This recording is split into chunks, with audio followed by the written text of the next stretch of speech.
خب به نام خدا، علی هستم از تیم آریا تریدر و امروز در جلسه اول و ویدیو اول کانالمون میخوام کندل ها رو توضیح بدم که اصلا کندل چیست و 3 مدل از مهمترین کندل ها برای سنجیدن بازار و کمک به تحلیلمون امروز آموزش میدم.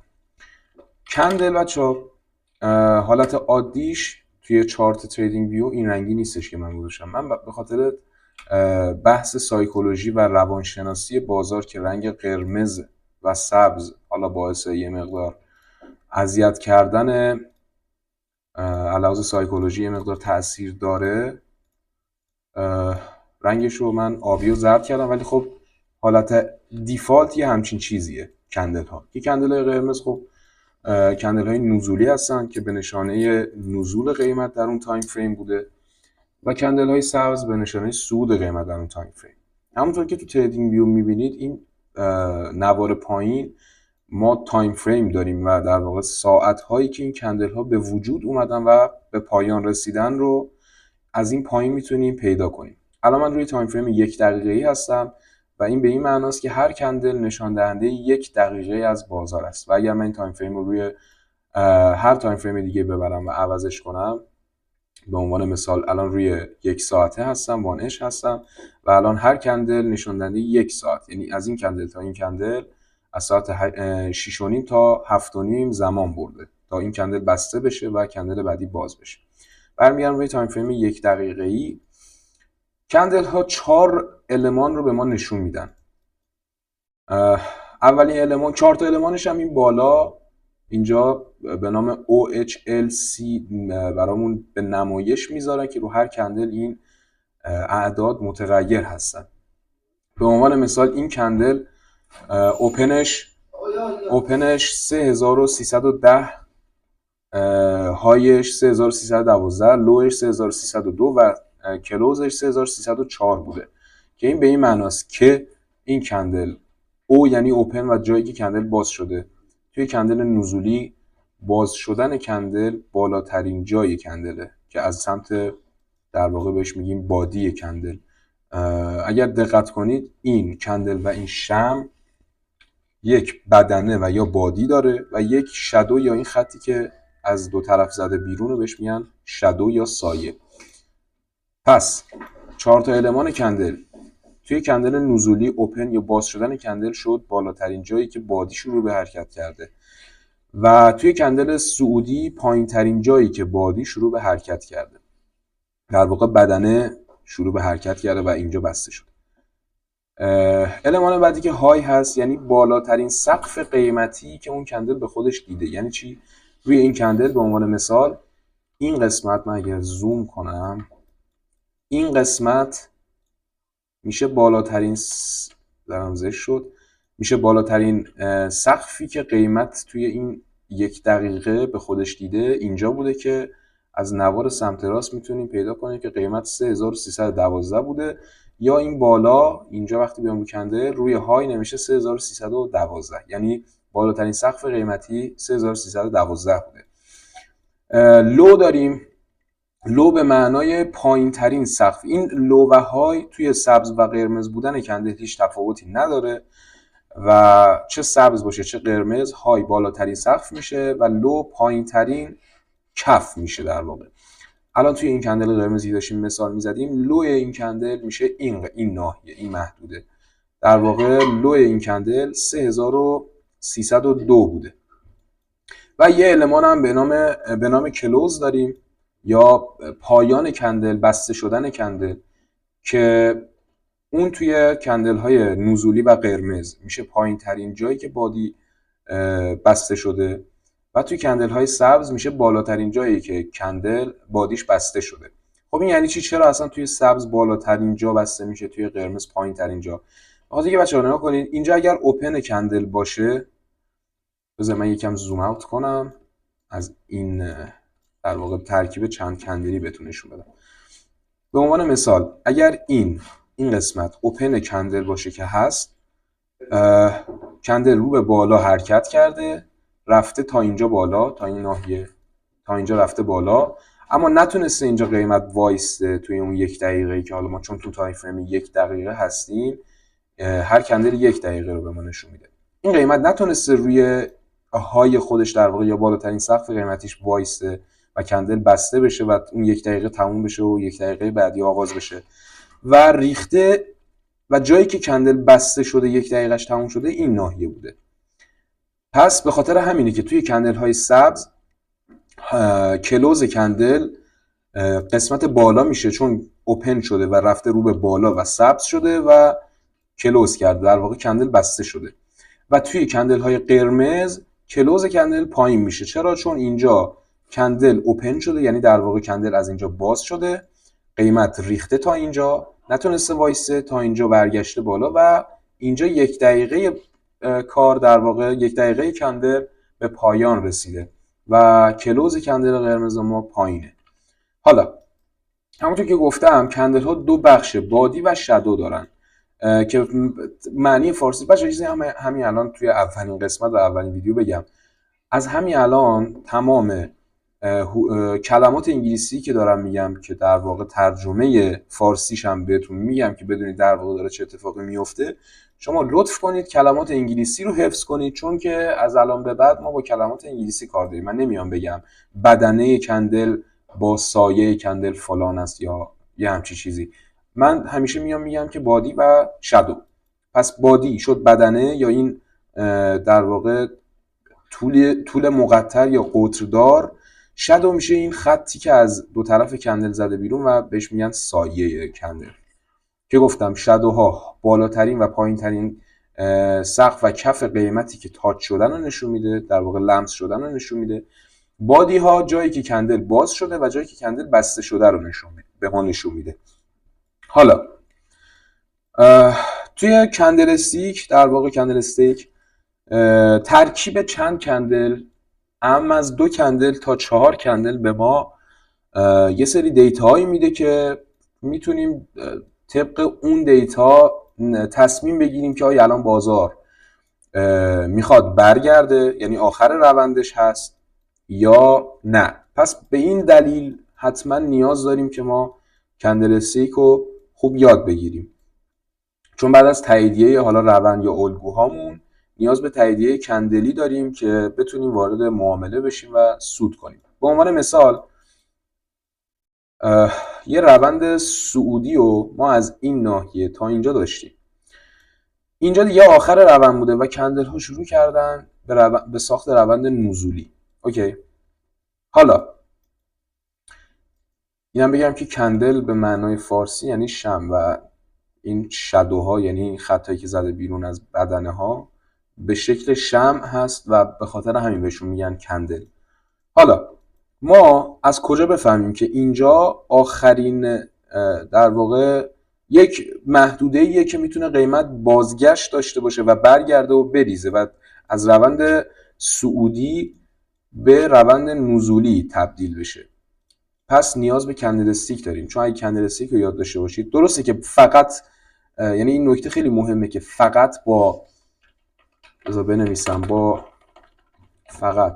استفاده از کندل استیک نمیتوان تصمیم بر معامله گرفت، اما ترکیب کندل استیک با تاییدیه روندی یا الگویی یا هر چیز دیگه، حتی تاییدیه برخورد به ناحیه مقاومت و حمایت، با استفاده از ترکیب اون و استفاده کردن از کندل استیک ما میتونیم وارد پوزیشن سیفتر در واقع امن‌تر بشیم که معاملمون احتمال کمتری برای ضرر زدن داشته باشه و در واقع درست و اصولی تحلیل کرده باشیم.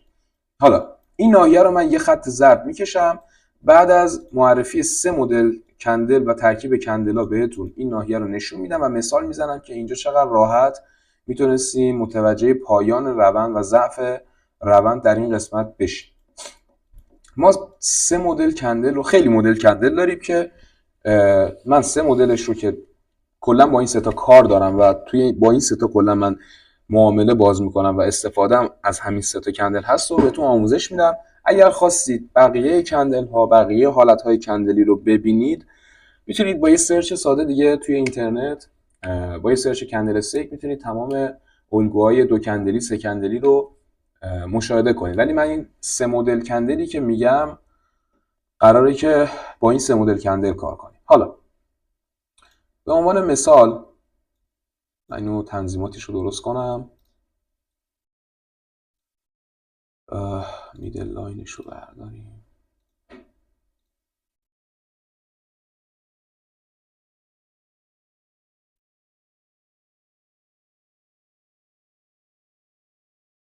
به عنوان مثال این یه کندل سبز، اوکی، یعنی یه کندل سعودی که یه شادو هم داره. شادوش هم رنگش رو سبز کنیم. این هم خب یعنی یه کندل سعودیه. گفتیم هر کندل 4 تا المان داره که بالاترین سقف قیمت تاچ شده جایی که کندل کلوز کرده و بسته شده، جایی که کندل باز شده و اوپن کرده در واقع، و پایین ترین کف قیمت تاچ شده. کندل بعد روند قبلمون بچه‌ها، قبل از این کندل روندمون سعودی بوده. اوکی، روندمون سعودی بوده. من رنگ این براشم سفید کنم. روندمون قبل از این کندل سعودی بوده، یعنی آخرین کندل سعودی که داریم تماشا میکنیم. بعدش میاد یه کندلی به این شکل با یه بادی کم، بادی که دیگه گفتیم همون بدنه میشه، با یه بادی کم و یه شادوی به شدت بزرگ برامون شکل میده. خب الان از دو طرف شادو به یک اندازه است تقریبا. تمام این نکته هایی که دارم راجع به کندلا میگم قرار نیست دقیقا همون چیزی باشه که دارم اینجا توضیح میدم. میتونه شباهت داشته باشه با این قضیه‌ای که دارم نسبت به این 3 مدل کندل توضیح میدم. به این کندل میگن داجی، اصطلاحاً بهش میگن داجی، کندل داجی. واقعا من نمیدونم چه اسم فارسی بود، چه اسم فارسی روش بذارم نمیدونم. بهش میگن داجی، کندلی که اینجوری بادی خیلی کمی داشته باشه و از دو طرف تقریبا یکسان شادوی زیادی داشته باشه بهش میگن داجی. البته اشتباه نوشتم ولی خب شما دیگه ما رو ببخشید. بهش میگن داجی. اوکی، کندل داجی نشان دهنده ضعف روند هست. یعنی چی؟ ما یه روند سعودی داریم، نکنی این کندل داجی حساب میشه چون بادی خیلی کمی داره و تقریبا از دو طرف شادوی زیادی داره. ببین این الان دقیقاً مثل این نیست و این دو طرف شادوش خیلی برابره و این یه طرف شادوش کمتر از اون طرفشه، ولی حالت ایدئالی نداره. یعنی این داجیه در حالی که اینم داجیه و در همون حال اینم داجیه. پس شباهتش رو باید پیدا کنی، نه اینکه حتما یه همچین کندلی باید ببینیم بخوایم مثلا خطکش بندازید که ببینید اوکی این شادوی این ورش بیشتره پس این داجی نیست. نه اینجوری نیستش. داجی یه بادی خیلی کم و یه شادو از دو طرف زیادی داره. داجی نشان دهنده ضعف رونده. یعنی اگر توی روند سعودی که اینجا داریم، اگر اینجا داجی دیدیم میتونیم بفهمیم که آقا روند داره ضعیف میشه و میتونه برگرده. اینجا روند داشته ضعیف میشده و میتونسته برگرده، اما اینکه برگشته و رفته بالا و در واقع روند عوض نشده. جلوتر بهش میرسیم، تو قسمت بعد بهش میرسیم. فکر میکنم قسمت بعدی باشه که آره قسمت بعدی یعنی پارت دوم آموزش پرایس اکشن و تحلیل تکنیکال بهش میرسیم که کجا بفهمیم که واقعا این ضعف رونده. من الان فقط میخوام کندلا رو بهتون این 3 مدل کندل رو آموزش بدم که بدونید دقیقاً چه کندلایی نیاز داریم. این کندل داجیه، نشون دهنده ضعف روند و بی تصمیمی بازار. بی تصمیمی بازار یعنی چی؟ ببین قیمت در واقع وقتی بخوایم این کندل رو تحلیل کنیم، کندل باز شده رفته تا اینجا بالا، نتونسته، خریدارا نتونستن تا اینجا نگهش دارن، فروشنده کشوندنش پایین و تا اینجا اومده پایین. فروشنده ها هم نتونستن تا اینجا نگهش دارن و خریدارا رو کشوندنش بالا و اینجا با یه بادی کم بسته شده. پس بی تصمیمی بازار رو نشون میده. یعنی چی؟ یعنی خریدارها، یعنی نبرد خریدارها با فروشنده ها تقریبا برابر بوده که یه همچین کندلی رو به ما داده. پس کندل های بعدی میتونه برای ما معتبر باشه که اگر رو به بالا بست میتونیم رو به بالا پوزیشن بگیریم، اگر رو به پایین بست که روند عوض میشه. اما اینو باید پارت بعدی بهش برسیم و الان نمیشه فقط صرفا با اقتدا کردن به همین قضیه پوزیشن باز کنیم. کندل بعدی که میخوام بهتون مثال بزنم و در واقع باش کار داریم، کندل پینبار یا همر که اسم اصلیش همر یا چکشه که هم این شکلیه، هم میتونه در واقع این شکلی باشه و هم میتونه قرمز باشه و هم میتونه سبز باشه. داجی هم همینطور بچه‌ها، داجی هم میتونه قرمز باشه مثل اینجا، هم میتونه سبز باشه مثل اینجا، هیچ فرقی نداره. همر هم یعنی چکش، هم میتونه رو به بالا باشه که اسمش چکش میشه و هم میتونه رو به پایین باشه که اسمش چکش برعکس یا بولیش همر میشه. نه بولیش یا یادم نیست حالا انگلیسیشو، یه چکش برعکس. ما اسم اینو میذاریم پینبار چون خیلی جاها هم به اسم پینبار میشناسنش. اسم این در واقع کندل رو میذاریم پینبار. پینبار در روند صعودی اگر شادوی رو به بالا داشت معتبر است و در روند نزولی اگر شادوی رو به پایین یعنی این شکلی داشت، در روند نزولی باید شادوش رو به پایین باشه و در روند صعودی باید شادوش رو به بالا باشه تا معتبر بشود. در واقع الان ما تو روند صعودی هستیم بر فرض مثال و اینجا یه پینبار با شادوی رو به بالا داریم که نشان دهنده اعتبار پینبار ماست و در واقع میتونیم بگیم که این یه پینباره. پینبار یه شادوی تقریبا بالای 3 برابر بادی داره، دیگه بیشتر از 5 برابر نباید باشه، یعنی خیلی دیگه بزرگه، یه همچین چیزی، و یه بادی کم و کوچک. به عنوان مثال اگر بخوام روی چارت بهتون نشون بدم، این کندل چرا اینجوری اذیتمون میکنه، این کندل چکش هست و اگر روند ما در واقع اینجا روندمون صعودیه ولی اگر روندمون نزولی بود این کندل اینجا برامون اعتبار داشت. صرف این که با ترکیب اون با کندل بعدیش میتونستیم جهت روند رو پیدا کنیم.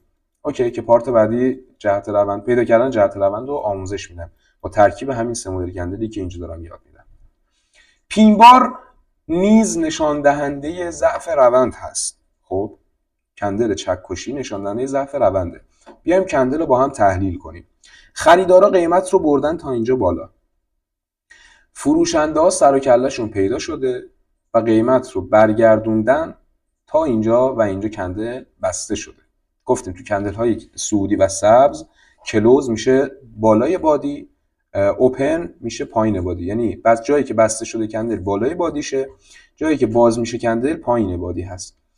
اوکی پس تحلیل این کندل شد خریدارها قیمت رو تا این محدوده بالا بردن اما فروشنده ها سر و کله‌شون پیدا شده و تو روند صعودی که همه چیز صعودی پیش میرفته.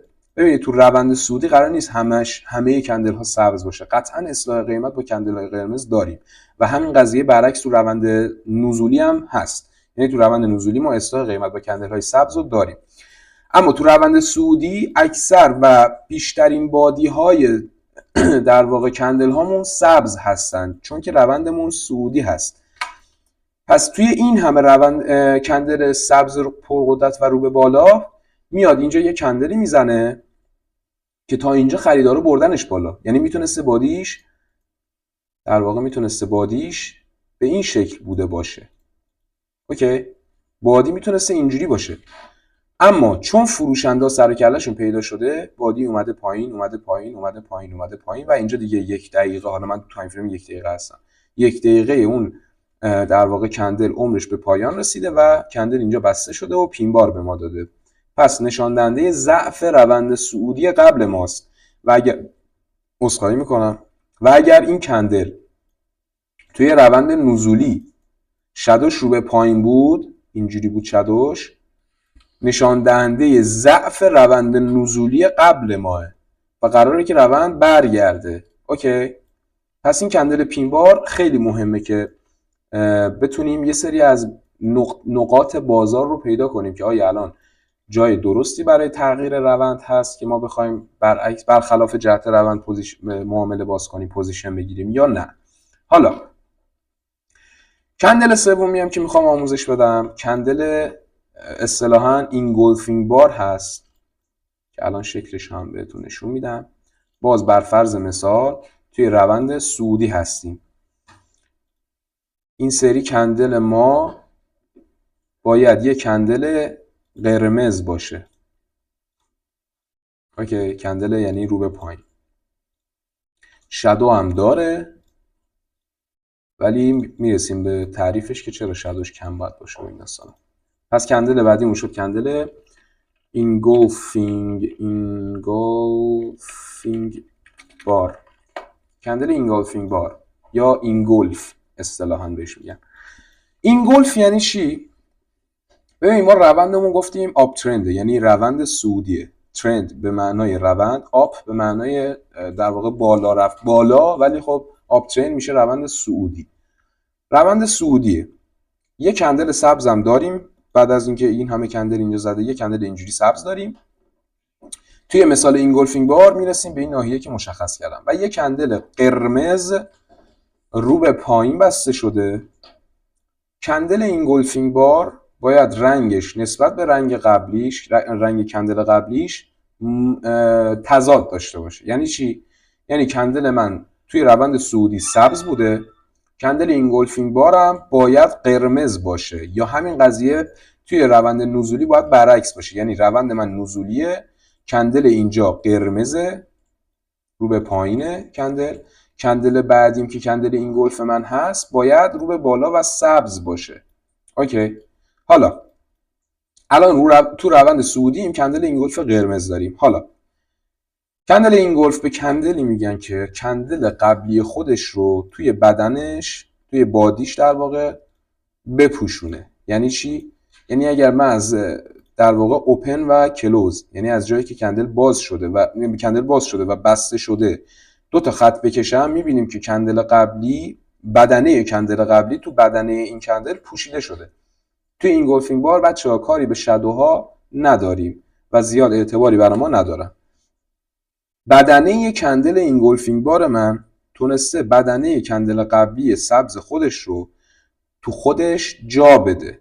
اوکی، یعنی نگاه کنید اگر از اینجا، از این قسمت یه بازتاب نور داشته باشیم، یا مثلا اگر اینجا یه دوربین داشته باشیم، چقدر دوربین زیبایی شد، کندل سبز دیده نمیشه و فقط یه کندل قرمز داریم میبینیم. اوکی، پس کندل سبز ما تو دل این کندل قرمز پوشیده شده و اینجا اصطلاحاً اینگولف شکل گرفته. اوکی، کندل اینگولف هم نشان دهنده تغییر روند هست در انتهای روند. کندل اینگولف در انتهای روند نشان دهنده تغییر روند هست. مدل هایی که میتونه کندل اینگولف پیش بیاد به صورتی هست که یه مدلش بادیش انقدری بزرگ هست که شادو از هیچ طرف نداره، یعنی این سایه رو از هیچ کدوم از طرفاش نداره. مثل، حالا من فقط میخوام کندل رو مثال بزنم، نمیخوام بگم که اینجا اینگولف هست یا نه. ببینید این کندل خوبی برای اینگولف کردن هست، ولی خب الان نقض قوانین ماه. چرا که کندل قبلیش سبز نیست و روند ما صعودی نیست، اینجا یه روند نزولی رو داریم. اوکی، تو روند نزولی هستیم و کندل قبلیش هم سبز نیست. ولی حالت کندل رو دقت کنید، مثل این کندل شادوی بزرگی نداره، شادو اصلا نداره این کندل. یه دونه از حالتهای اینگولفینگ بار اینه که از دو طرف کندل هیچ شادویی نداشته باشه. یه حالت دیگه‌ش هم اینه که از یه طرف کندل یه شادوی خیلی کمی داشته باشه نسبت به کانتکست. خب یه کلمه جدید اضافه شد به نام کانتکست. کانتکست یعنی چی؟ یعنی مجموع 10 20 یا 30 کندل اخیر. به عنوان مثال لایو بازار الان این کندله که کندل باز شده و میخواد بازی کنه، میخواد حالا بالا پایین بره و 40 ثانیه دیگه تقریبا کندل بسته میشه، چون تو تایم فریم 1 دقیقه هستن و هر کندل 1 دقیقه اون نشون میده. بچه‌ها من این نکات رو هی تکرار میکنم که ملکه ذهنتون بشه، وگرنه نمیخوام که ویدیو زیاد طولانی بشه. توی لایو بازار نسبت 10 20 الی 30 کندل اخیر من میشه کانتکست من. با ابزار خطکش از این بغل توی تریدینگ ویو میتونیم راحت نسبت کندلامون رو پیدا کنیم که با کلمه بارز نشون میده که بارز قبل از کلمه بارز نشون میده که چند تا کندل طول کشیده. تا اینجا 30 تا کندل طول کشیده. پس کانتکست من میشه تقریبا از اینجا تا لایو بازار که اینجا هست. اوکی، این کندل الان بسته شد، رفت کندل بعد. حالا نسبت به کانتکست بازار، کانتکست در واقع آرزم به خدمتتون که چارت نمودار، باید بیایم بسنجیم و ببینیم که شادویی که از کندل اینگولف ما زده بیرون چقدر بالاست. اگر یه شادوی اینجوری داشته باشه اما کندل های قبلیش، تمام کندل های قبل شادوهای بزرگ این شکلی داشته باشن، اون به خاطر اینه که ما زیادی زوم کردیم اینجوری روی بازار و اون شادوی کوچیک و شادوی بزرگ داریم میبینیم و اونجا باید یه ریست چارت ویو بزنیم و یه مقداری زوم کنیم تا بتونیم اصل کندل ها رو بتونیم بسنجیم که آیا شادوی بزرگی داره یا نه. اوکی. اما اگر نسبت به کانتکست بازار کندل شادوی کوچیکی داشت، این کندل اینگولفینگ باره. پس دو تا حالت داره اینگولف، یا یه طرف شادوی خیلی کمی داره، فقط یه طرف، بچه نه اینکه هر دو طرف شادو داشته باشه، یه طرف یه شادوی خیلی کمی داره، یا کلا شادو نداره و کندل قبلیشو تو دل خودش باید بپوشونه. به این میگیم اینگولفینگ بار. حالا اول ویدیو من این محدوده رو مشخص کردم که گفتم بهش میرسیم.